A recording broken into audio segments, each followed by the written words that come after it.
Investor. So what are we talking about here? We're talking about somebody that makes money with money. So if you've never given any thought to like why you're putting money into your 401k or an IRA or just saving it, uh, there's a couple different reasons: interest, dividends, capital gains. I mean, there's all these different reasons to build a portfolio to where you can live off of it. So if you're contributing money to your 401k, the goal is, and you can pull out your calculator right here, do a quick formula. So the goal is to ultimately save up or invest enough money to live off of the interest of that portfolio. So let's just say you had $1,000,000 and your savings account was paying out 3%. That's $30,000 right there. So most folks, the average salary in America is like $60,000, but most folks are living off of $90,000 or $120,000, and I'm talking about like joint household income. So I've seen anywhere from somebody comfortably living off $50,000-$60,000 as an individual, but also up to living very comfortably, making a couple $100,000 a year. So when you get to $300,000-$400,000, you got two problems. Taxes being one of them. So you got to figure out how to manage your tax bill, how to navigate that area with different tax saving strategies. But the goal is ultimately either accumulate enough assets to live off the income from the asset, whether it be a investment portfolio of stocks, bonds, mutual funds, different strategies there, or maybe even a portfolio of 15 different rental properties. And you're like, wow, I've only got 0 rental properties right now. That seems like a lot. Well, in the grand scheme of things, for someone that got started down this financial learning path in their mid 20s, and you just bought a rental property once every 2 years, and in 20 years you've got 10 properties. So 10 properties kicking off $1,500, $2,000 a month. That's a pretty big deal for somebody that's showing up at 60 with 10 rental properties and $500,000 or $1 million. It could be even a couple $1,000,000 in their investment portfolio that they're also living off of.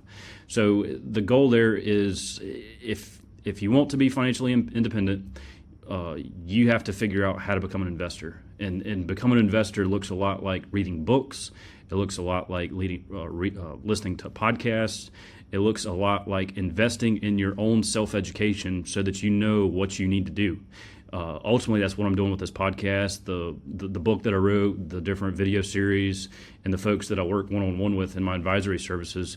Ultimately, they are speeding up the process. They have decided to go down the path of financial education, and whether it's a beginner or whether it's somebody that's a little bit more sophisticated. The goal is to figure out, do you want to get on this path of financial independence? And if you do, you need to start figuring out how to become an investor. So ultimately, you have to figure out how to get control over your time, control over your income, ultimately control over your mental thoughts about money and different things along the psychological areas that come with finances, but at the same time, making those decisions align with inside of your values. And that's why I say, if you go back, that's the reason why we started in the mindset. The mindset shift was step number one in the Wealth Steps order of operations. It was, let's figure out your values so that whenever it comes time to making these technical financial decisions, we know what decisions we're going to make based off of what? Not just rates of return, but based off of our values. And so that's where it comes into having that second set of eyes, that sounding board. That's ultimately what you're trying to do, is have someone to be a sounding board for you, but at the same time, shout out from the rooftops, hey, this is a blind area that you need to consider. And we all have our blind areas whenever it comes to finances, especially just like it is whenever we're driving down the road. Sometimes, we may not like to have a passenger driver, but sometimes it helps to have that second set of eyes. So whenever it comes time to say, you know what, I've accumulated these assets in retirement, then we have to start figuring out which bucket do we pull money out of first, which bucket of money do we pull out of last, which bucket of money are we going to pull out first based off of taxes, based off your values, based off of leaving a legacy. Ultimately, there's so many pros and cons. I would say that the benefit of going down this path and being or becoming an investor, the pros far outweigh the cons. The cons is going to be you're either going to pay in money to learn, or you're going to pay in time, in the amount of time and effort that it takes to read the books, watch the videos, get different opinions.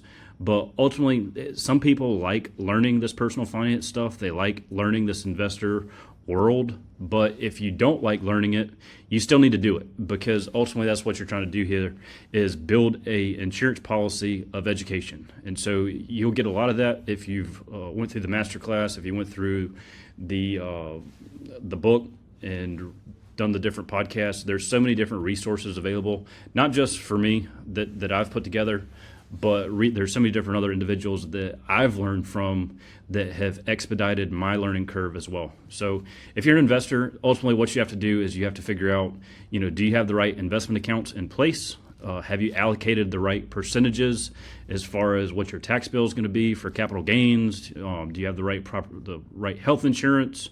Do you have the right disability insurance, the right life insurance? Are you in the right retirement plan? Did you put in money to a 403B? Did you put it into a 401k? Did you put it into a solo 401k? Did you do a SEP IRA?